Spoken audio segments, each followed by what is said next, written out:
Hi everyone, and on today's Monday Memo, I'd like to help answer a question as to how we can find the best teachers for finance and accounting professionals.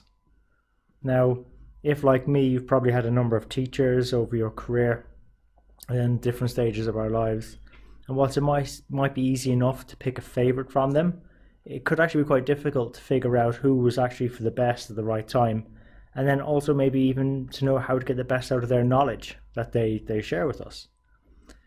And indeed, having recently launched a podcast where we bring on guest mentors and they share their real stories, experiences, their hard-won lessons, it got me even thinking some more about who was the best teacher I ever had as a finance professional, and what was the best way that I could make sure I could trap all the knowledge they had to offer, but also in a way where I could share it with others too. And then I came across an interesting article in the Harvard Business Review by Sydney Finkelstein, and he writes that the best leaders are great teachers. And he makes some useful points as to how we can find the best teachers and learn from them necessary knowledge so we can become better finance business partners and accountants. Over his 10 years of studying leaders in industry as to what set them apart, what he ended up finding was that the best ones that separated them from the rest was their ongoing intensive one-on-one type tutoring of their direct reports, whether that be in person or virtually over the course of their daily work and their routines. And the exceptional leaders he found were teachers through and through. They spend time routinely in the trenches with their employees, not in like those sort of formal capacities of appraisals and so on, but actually organically. So their teaching was flowing out of the tasks at hand, where they were able to share general tactics, and not only business principles, but perhaps life-changing ones too. And they were able to ask relevant questions because they were there. They could lead by example when dealing with specific real-life on-the-job problems, and they would only solve the ones that needed solving, inside and outside the office environment too, which was important to get fresh perspectives away from the daily grind.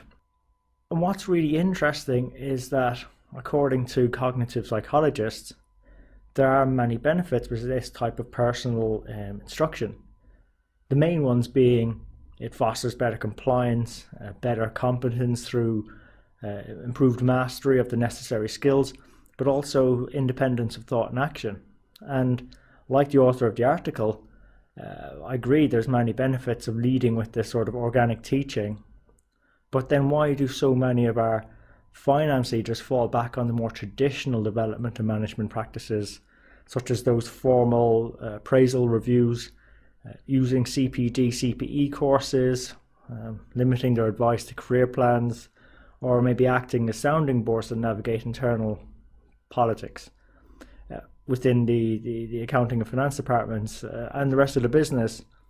But that's great, but is not the best teaching we can get. So how do we find the best teachers? Well, regardless of the real reasons why we continue to persist with the traditional methods of teaching, if you want to find the best ones as accountants and finance professionals, you need to seek out leaders who are going to personalize the lessons to be learned by you.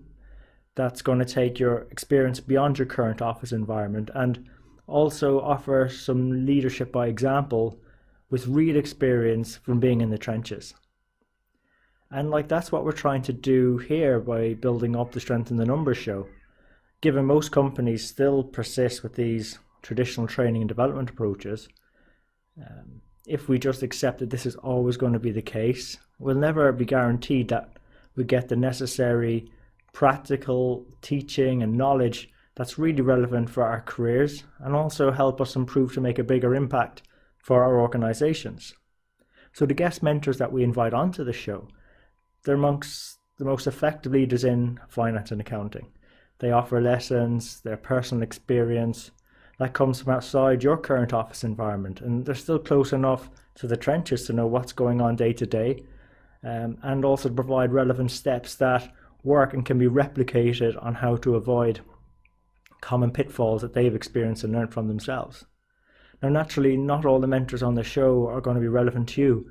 In fact, you can decide for yourself by visiting our detailed show notes at sitnshow.com, with the guest mentor's bio, how to connect with them, the topics that were covered, so you can hone in on what's really the relevant learning you're looking for. And there you can also find the most up-to-date information, the latest blogs, the videos, and also the links to the resources that are mentioned in the conversation to quicken the time it takes you to learn and allows you to keep building and improving on your skills and strengths in the numbers. You can also find our show on iTunes, Stitcher, SoundCloud, as well as YouTube. And feel free at any time to suggest topics or guests you'd like to have covered on the show. We'd love to hear your thoughts, good or where we can do better. I always believe the more experiences we share with each other, the stronger we'll grow in our strength in the numbers. So until next time, take care of yourself and let's keep building our strength in the numbers.